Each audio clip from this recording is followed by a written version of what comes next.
The obsidian spires of the Zephyrian High Command Citadel glittered against the void, their curved surfaces reflecting the crimson glow of the twin suns below.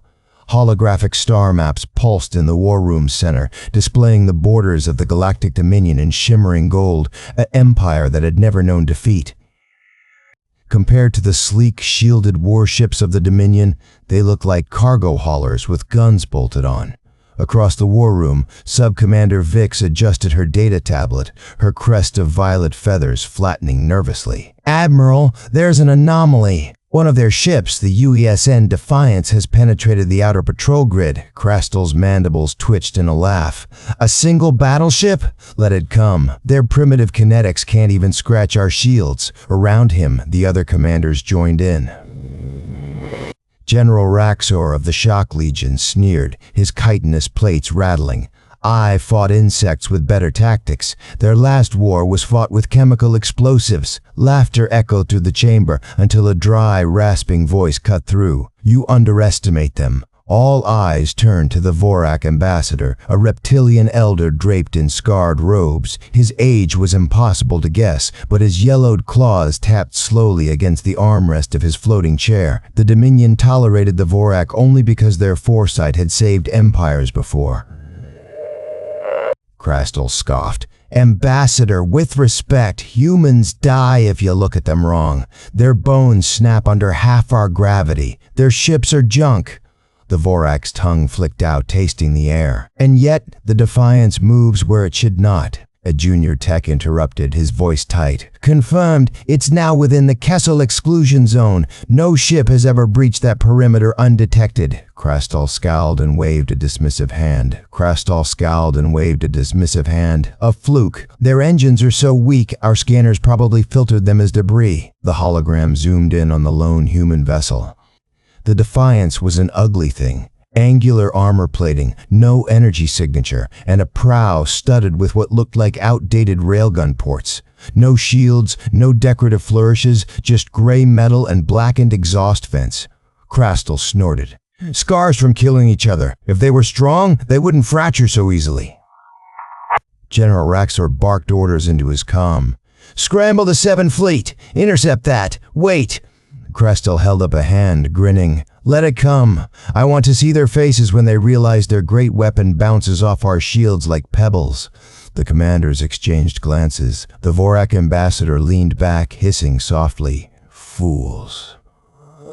You are about to meet the storm. The obsidian citadel floating above a crimson binary star system, Crastal's bioluminescent tattoos pulsing as he laughs, the holographic display of the Defiance, ugly, blocky, and deceptively simple, the Vorak ambassador's ancient, scarred face in shadow, the Defiance's trajectory line cutting straight toward the heart of Dominion space. The war chamber of the Zephyrian High Command hummed with holographic displays, casting shifting blue light across the obsidian table. Admiral Crastal leaned forward, his bioluminescent tattoos pulsing with irritation as the tactical feed played. The projection reset, showing the blocky human battleship, UESN Defiance, drifting silently through the outer rim. No energy signatures, no shield emissions, just cold, dead metal moving under inertia alone. Sub-Commander Vix adjusted his datapad, the spines along his forearms twitching nervously. "Admiral, our scans confirm. It's not a malfunction." "Their propulsions confirm. It's not a malfunction. Their propulsion systems are dormant." "But they're on a direct course for the Crixus Belt." Crastal's mandibles clacked in amusement. "A single ship against our border fortifications?" Around the table, the other commanders hissed in laughter, their exoskeletons shimmering with mirth. Only one figure remained silent.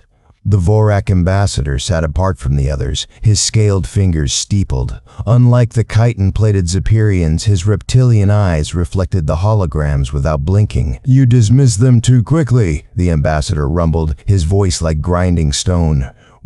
The laughter died. Crastal turned, his antennae stiffening. "Ambassador, with respect, humans are a young species. They still use projectiles. Their largest warship is smaller than our scout frigates." The Vorak exhaled slowly, the scent of ozone and old blood clinging to him. "You have not seen their history.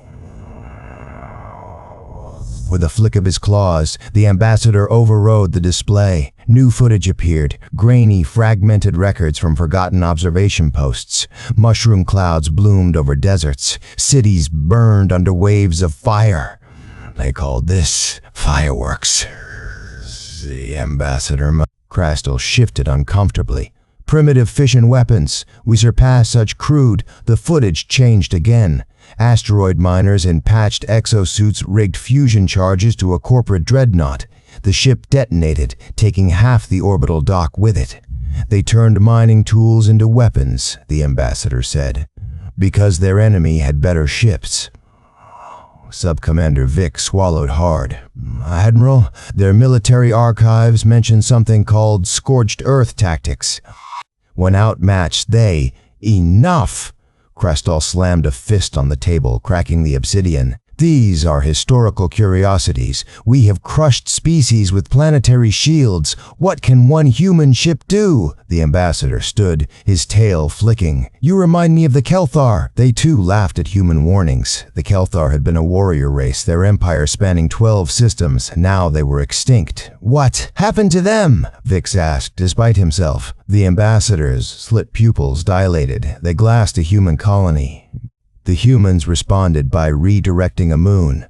A chill ran through the chamber. Crystal recovered first. Fables. Even if true, that was centuries ago. Look at their fleet now, pathetic. The hologram zoomed in on the Defiance. Vix frowned. Admiral, their armor composition. It's not standard durasteel. Scans show layered tungsten composites with explosive reactive plating between the layers.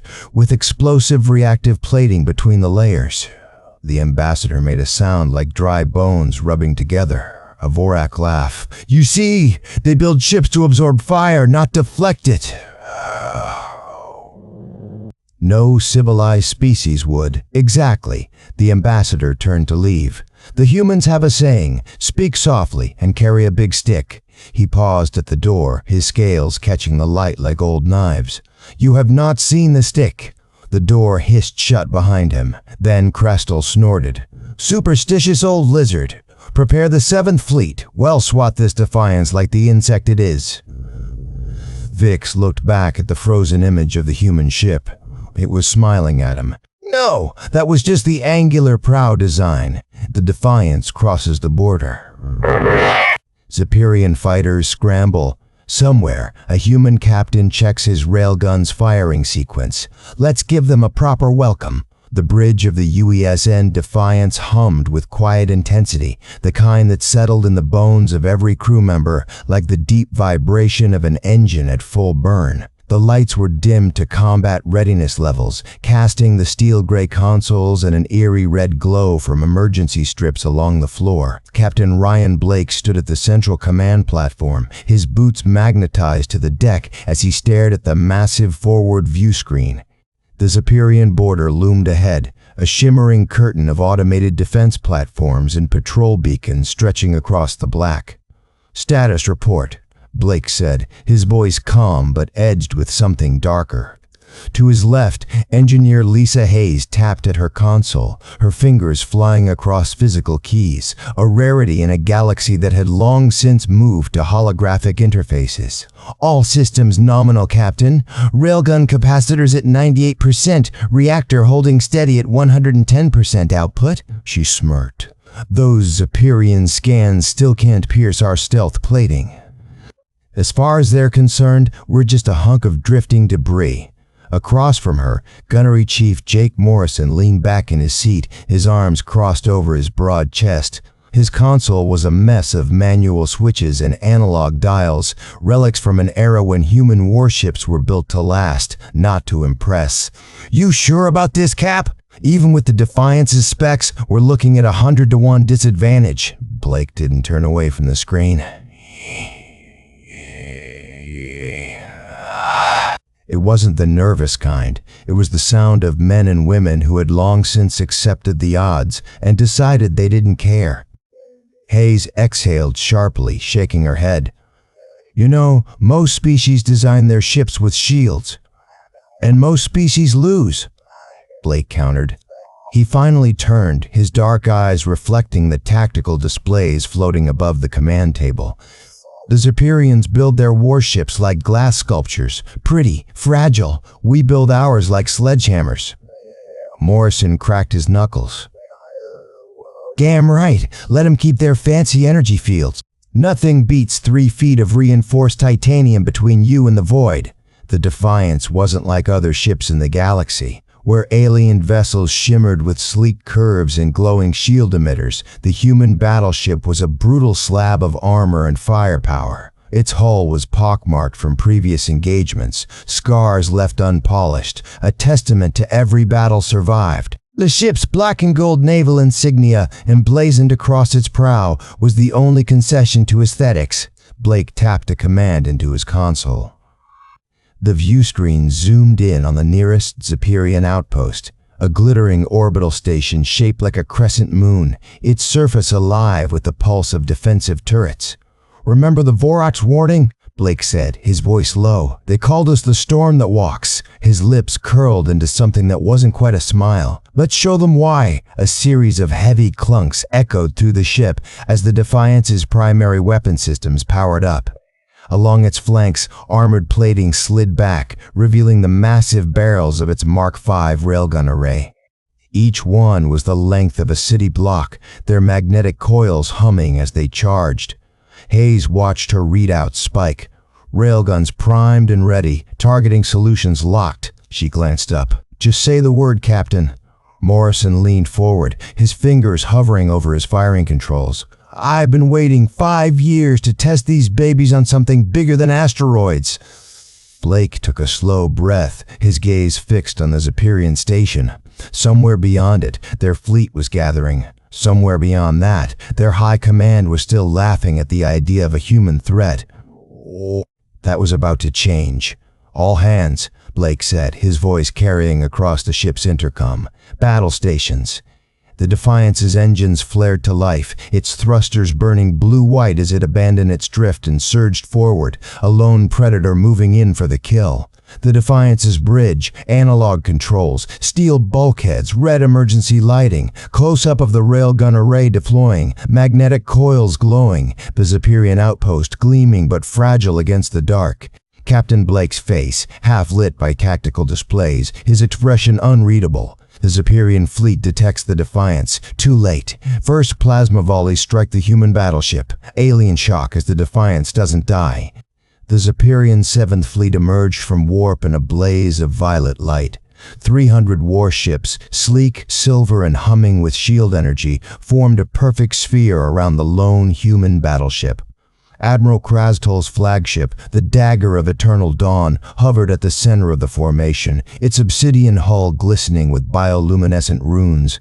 On the bridge of the Defiance, warning klaxons wailed. "Multiple contacts," called Sensor Officer Chin, her fingers flying across the holographic display. "All Zephyrian signatures! They've got us surrounded!" Captain Ryan Blake didn't flinch. He leaned forward in his command chair, the black and gold insignia on his chest catching the dim red light of battle stations. "Gunnery Chief Morrison, status?" Jake Morrison cracked his knuckles, grinning at the tactical screen. "Railguns primed, point defense online." They brought a whole damn party, Cap. Outside, the Zephyrian fleet shimmered as one. Plasma lances charged, coils of blue-white energy swirling at their prows. The first volley hit the Defiance like a meteor storm. Plasma bolts the size of skyscrapers slammed into its armored hull, sending molten steel spraying into the void. The bridge shook violently, consoles sparking. On the Dagger of Eternal Dawn, Krastol watched the feed with satisfaction. One shot, that's all it takes to... The Defiance was still there. Its outer armor glowed cherry red, shedding molten slag like a snake shedding skin, but the ship held. No explosions, no breaches, just a battered, blackened warship floating in the firestorm. Krastol's mandibles twitched. Again. Inside the Defiance, engineer Lisa Hayes braced against the bulkhead as another plasma volley rocked the ship. "Reactive armor at 68% integrity," she shouted over the din. "They keep hitting the same spot. We're gonna have a problem." Blake tapped his comm. "Morrison, why aren't we shooting back?" Waiting for optimal range, Cap, Jake called from the gunnery deck. His screen showed the Zephyrian fleet tightening formation, moving in for the kill. Let him get nice and cozy. Outside, the Zephyrian fighters launched, thousands of needle-thin interceptors streaking toward the Defiance. Their plasma cannons lit up the dark, stitching lines of fire across the human ship's hull. Then the Defiance's flak batteries woke up, ancient, drum-shaped turrets, leftovers from Earth's 22nd century wars, rotated and spat fire. Shells packed with tungsten shrapnel detonated in clouds of death, shredding Zephyrian fighters like paper. On the Dagger, Subcommander Vic stared at the carnage. Their point defense, it's chemical explosive based. That tech is 2 centuries obsolete, Krastal snarled. Then why is it working? Jake Morrison whooped as another wave of fighters disintegrated. Told you, Cap, old school beats fancy every time. Blake allowed himself a smirk. The Zephyrians had energy shields, plasma weapons, gravity drives, all the toys of a superior species. But the Defiance? She was built by humans, and humans understood one thing better than any alien ever would. Helm? Blake said calmly. Blake is about. Bow toward the Dagger. Lisa's head snapped up. Ryan, you can't be serious, Morrison. Blake's voice was ice. Load the mark. V. Jake's grin turned feral. With pleasure. Deep in the Defiance's belly, magnetic coils hummed to life. A tungsten slug the size of a train car slid into place. Outside, the Zephyrian fleet closed in for the kill. The Defiance shuddered as another plasma volley slammed into its armored flank. Molten metal dripped from the impact crater, cooling rapidly in the void. On the bridge, red emergency lights painted the crew in bloody hues. Captain Blake didn't flinch. Status, he said, voice calm as a frozen lake. Engineer Lisa Hayes wiped sweat from her brow, fingers dancing across analog dials. Armor layer C2 breached. We're down to the tungsten weave. A Zephyrian voice crackled over comms, Admiral Krasdal himself. Surrender, humans. Your primitive vessel cannot withstand. Blake hit the mute button. Jake, you getting this? Blake hit the mute button. Jake, you getting this?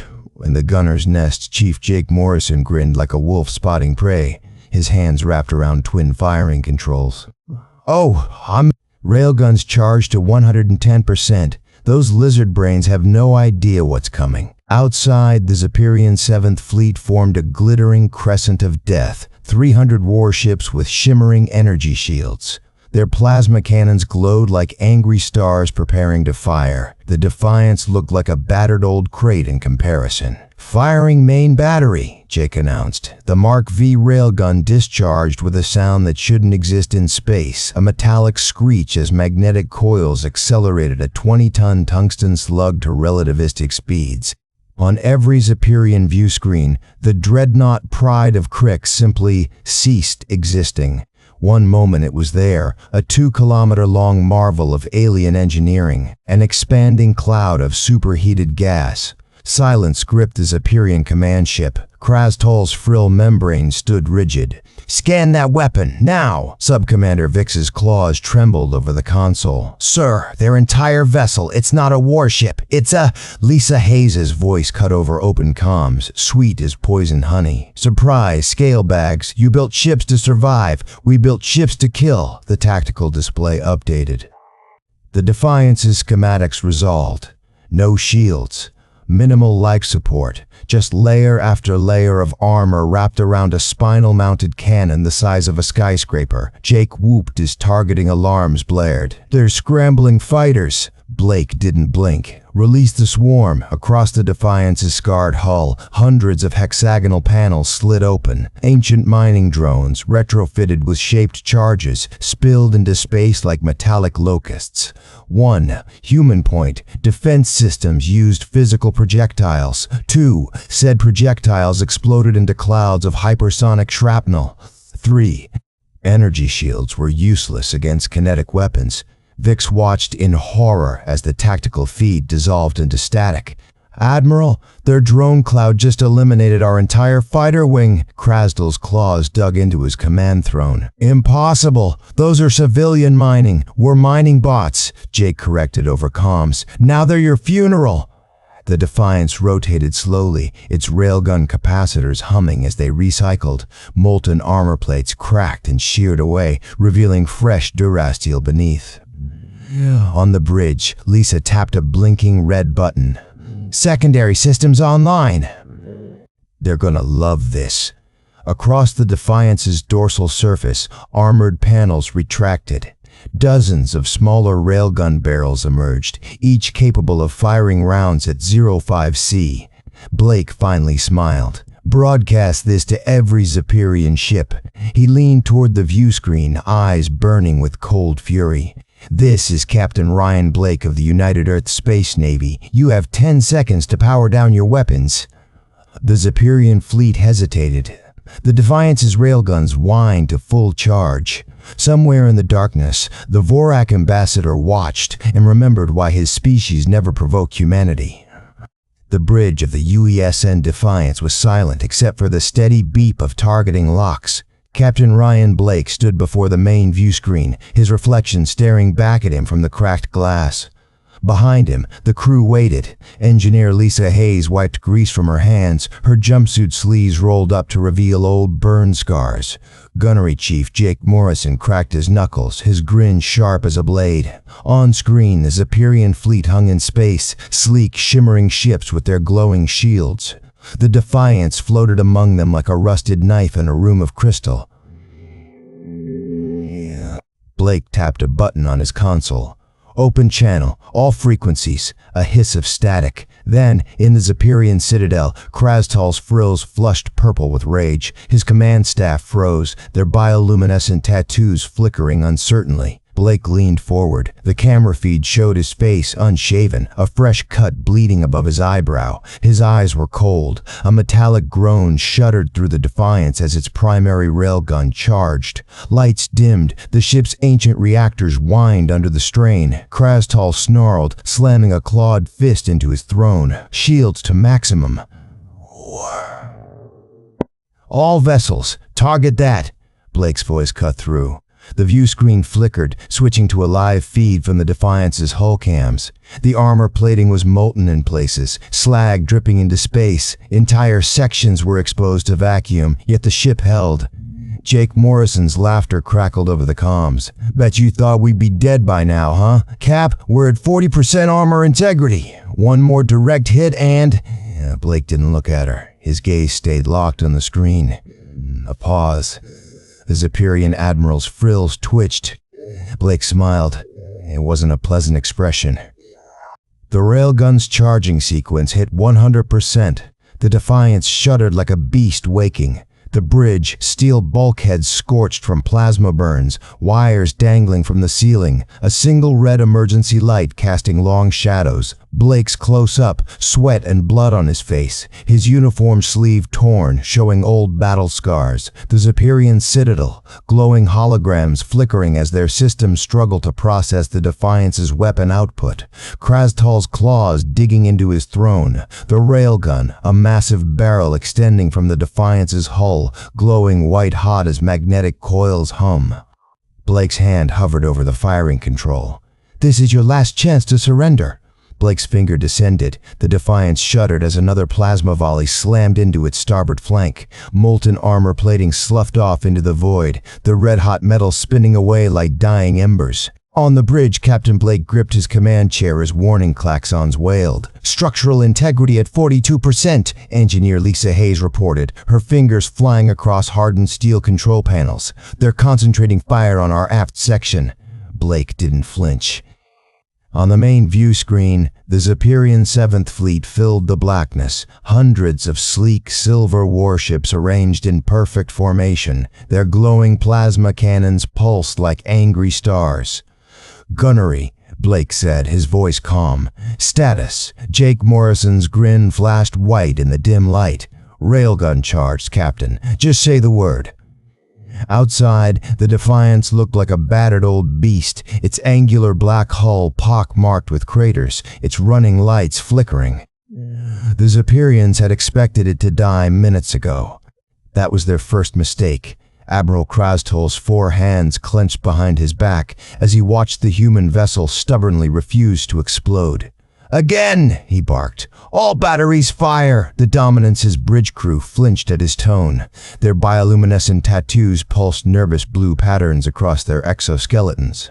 "Admiral!" a sensor officer stammered. "Their armor composition, it's absorbing most of our energy weapons, like a sponge." Krastol's mandibles clicked in frustration. "Impossible! No species uses physical armor in modern warfare."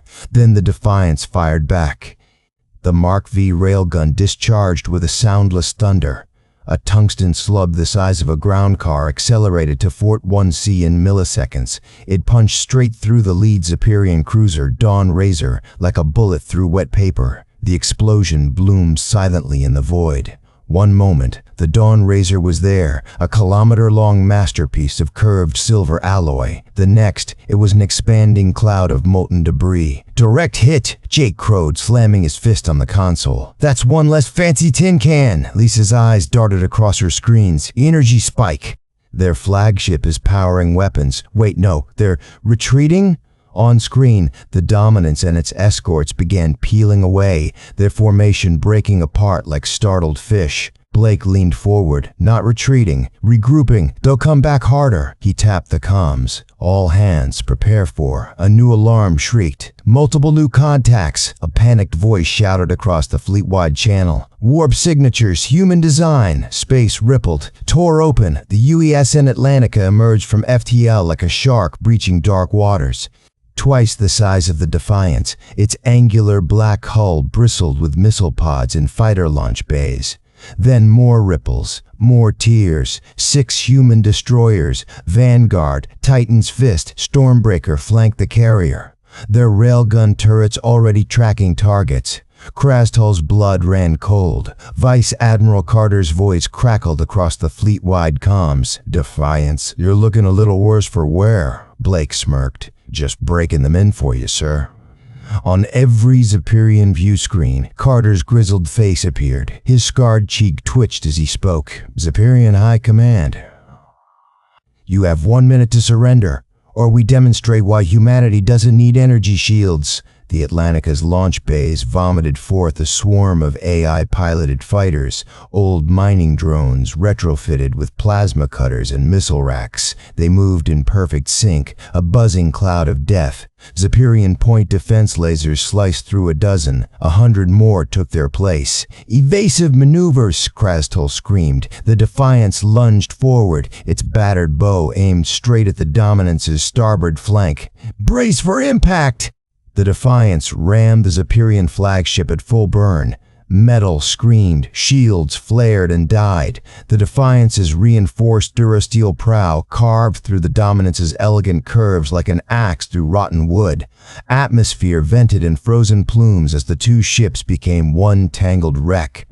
Jake whooped. "That's how humans say hello." The ancient reptilian ambassador watched the battle unfold through holographic displays. His slit-pupiled eyes reflected the destruction. "Report," he hissed to his aides. "The human carrier's fighter wings have disabled 37% of the Zephyrian fleet. Their railgun destroyers are picking off stragglers. The Defiance just rammed the flagship." A slow, approving hiss escaped the ambassador's throat. "The storm walks indeed." Krastol pulled himself from the rubble of his command dais. Smoke filled the bridge. Emergency lights painted everything blood red. On the shattered view screen, Captain Blake's face appeared.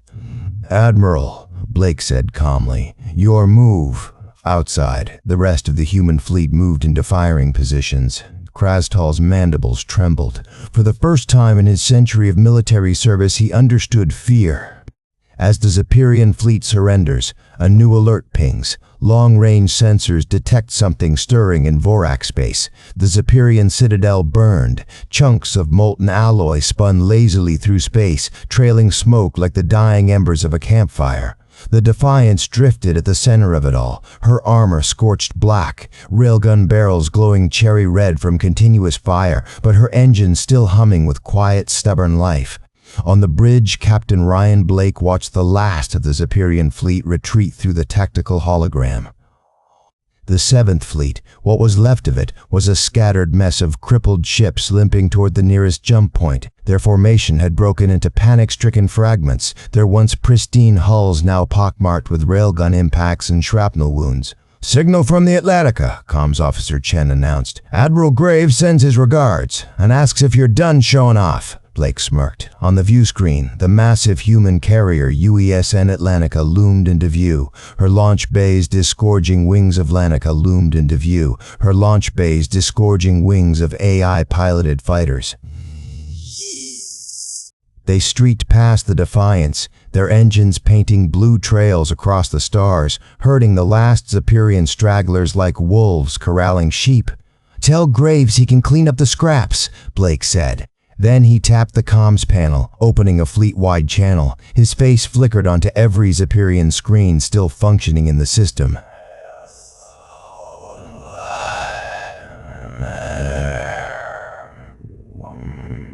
"Now you know."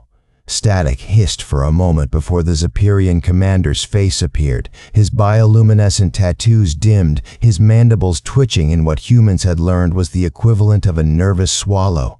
You butchered my fleet," Crastle rasped. "One ship, one." Blake leaned forward slightly. "This wasn't a battle, it was a demonstration." He gestured to the wreckage floating around them. "You banned us from your war games because you thought we were weak, because we didn't fight like you, because we didn't think like you." His voice hardened. "Now you understand why that was a mistake." Then, from the edge of the view screen, another figure appeared, the Vorak ambassador. His reptilian eyes gleamed with something almost like satisfaction. "I warned them," the Vorak said, his voice a dry hiss. They did not listen. Blake didn't smile. "Tell your high command this, Crastal. Earth remembers every slight, every insult, every time you dismissed us as softkin." He straightened. "This was a warning shot. Next time we bring the fleet." The transmission cut. Wote. On the bridge, Gunnery Chief Jake Morrison let out a long whistle. "Damn, Cap, that's gonna give 'em nightmares." Engineer Lisa Hayes snorted, tapping at her console, assuming they sleep, which, given their biology, they might not. Blake didn't answer. His eyes were fixed on the tactical display, on the blinking icon marking the nearest Superior hyperlane, the one leading straight to their core worlds. "Set course for the Zareth jump point," he said quietly. The bridge crew froze. "Sir," Chen said carefully, that's deeper into their territory." Blake finally turned, his expression unreadable. "I know." A beat. Then Jake grinned, cracking his knuckles. "Hell yeah, road trip." Lisa rolled her eyes but started inputting coordinates. The Defiance's engines rumbled, her battered frame turning slowly toward the distant starlight. Behind them, the Atlantica and her fighter wings continued mopping up. Ahead, somewhere in the dark, the Superior Empire waited, unaware of the storm coming their way. And in the shadows, unnoticed by human or Superior sensors, a single Vorak scout ship powered up its own engines.